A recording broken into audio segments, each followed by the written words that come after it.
ایک عجیب واقعہ کتابوں کے اندر لکھا ہے، حضرت بلال حبشی رضی اللہ تعالی عنہ کو بھی ان سے بڑی محبت تھی، اور وہ تو گھر کے ایک طرح کے فرد تھے۔ ان کی عام معمول اور ان کی عام عادت یہ تھی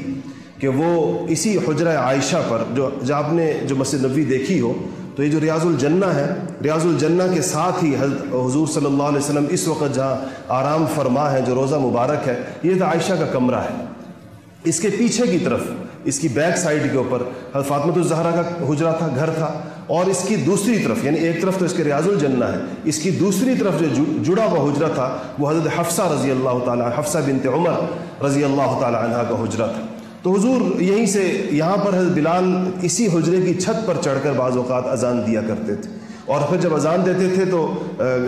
اس زمانے میں نمازوں کی اوقات متعین نہیں ہوتے تھے کہ اس وقت پہ نماز ہوگی۔ اذان ہوتی تھی، اذان کا مطلب ہی تھا کہ مسجد کے اندر آ جاؤ، تو اذان پر لوگ مسجد میں آ جاتے تھے، اور پھر جب حضور صلی اللہ علیہ وسلم حجرہ مبارک سے برآمد ہوتے تھے، تشریف لاتے تھے مسجد کے اندر، تو آپ کے آنے کے اوپر نماز کھڑی ہوا کرتی تھی، صحابہ مسجد کے اندر آ جایا کرتے تھے۔ اب تو سہولت کے لیے اوقات مقرر ہے کہ اس وقت کے اوپر نماز ہوگی تو لوگ اس پر آتے ہیں، ورنہ اذان کا مقصد یہ ہوتا تھا کہ مسجد کے اندر آ جائیں۔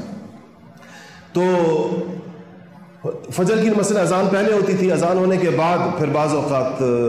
حضرت بلال جو تھے وہ حجرے کا دروازہ کھٹکھٹاتے بھی تھے بسا اوقات، یا آواز لگاتے تھے حجرے کے باہر کہ یا رسول اللہ نماز تیار ہے، یا نماز کا وقت ہو گیا ہے، تو اس پر آپ حجرے سے برآمد ہوتے تھے۔ اور حضرت بلال بعض اوقات اذان دینے کے بعد نیزہ لے کر بھی آپ کے دروازے کے اوپر بطور ایک محافظ کے بھی کھڑے رہے، حارس کے طور پر۔ جب رسول اللہ صلی اللہ علیہ وسلم کا وصال ہو گیا، دنیا سے تشریف لے گئے، تو حضرت بلال کے لیے اذان دینا مشکل ہو گیا۔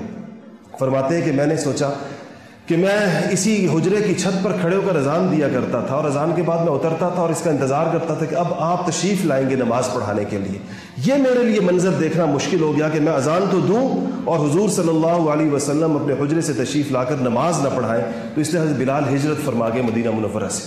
شام میں اس وقت جہاد ہو رہا تھا کافروں کے ساتھ، تو وہاں تشریف لے گئے، جہاد میں شریک ہو گئے۔ ایک دن خواب میں رسول اللہ صلی اللہ علیہ وسلم کی زیارت ہوئی۔ حضور نے فرمایا کہ بلال کیسی جفا ہے، ہم کو ملنے کے لیے نہیں آتے، ہم سے ملاقات نہیں کرتے، بس یہ سنا تو کہتے اونٹ کے اوپر بیٹھے اور شام سے روانہ ہوئے مدینہ شریف کے لیے۔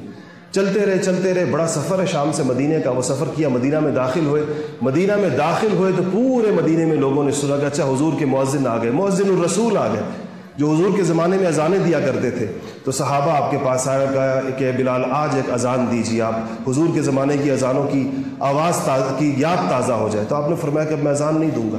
کیونکہ اس اذان کے ساتھ حضور کی تشریف آوری کا ایک منظر جڑا ہوا ہے، میرے لیے ممکن نہیں کہ میں اذان دوں حضور حجرے سے تشریف نہ لائیں۔ تو لوگوں کو بھی طریقہ آتا تھا، کسی کی بات نہیں مانی، تو لوگوں نے انہی دونوں شہزادوں کو، حسن اور حسین کو آگے کیا کہ تم جاؤ اور کہو کہ اذان دیں۔ تو حضرت بلال رضی اللہ تعالیٰ عنہ کے پاس یہ دونوں آئے، حضرت حسن اور حسین، اور کہا کہ چچا آج آپ اذان دیں۔ تو کہا کہ یہ ایسی فرمائش تھی کہ اس کو رد کرنا ان کے بس کے اندر نہیں تھا۔ ان دونوں کے کہنے کے اوپر پھر حضرت عائشہ پر چڑھے اور کہتے ہیں جب بلال کی اذان مدینے کے اندر گونجی تو عورتیں گھروں سے روتی ہوئی باہر نکل آئیں اور کہتی تھی کہ کیا ابعث رسول اللہ صلی اللہ، کیا رسول اللہ دوبارہ مبعوث ہو گئے کہ آپ کے مؤذن آ گئے، ان کے زمانے کی آواز گونجی، تو کیا حضور دوبارہ دنیا کے اندر تشریف لے آئے؟ کوہرام برپا ہو گیا پورے مدینے کے اندر، حضور کے زمانے کی یاد لوگوں کی آنکھوں کے اندر تازہ ہو گئی۔ تو مورخین نے لکھا ہے کہ پھر اذان بلالی اگر مدینے کی فضاؤں کے اندر دوبارہ گونجی ہے تو وہ حضرات حسنین کریمین شہیدین کی وجہ سے کہ اللہ جل شانہ نے ان کو،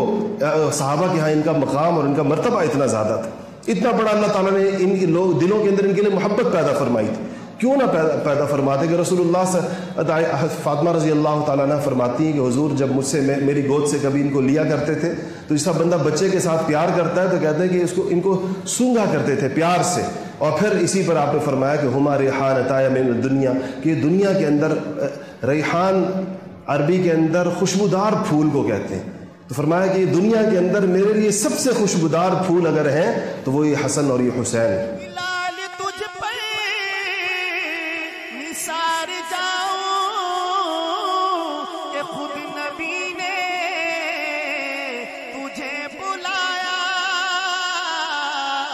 نصیب ہو تو نصیب ایسا غلام ہو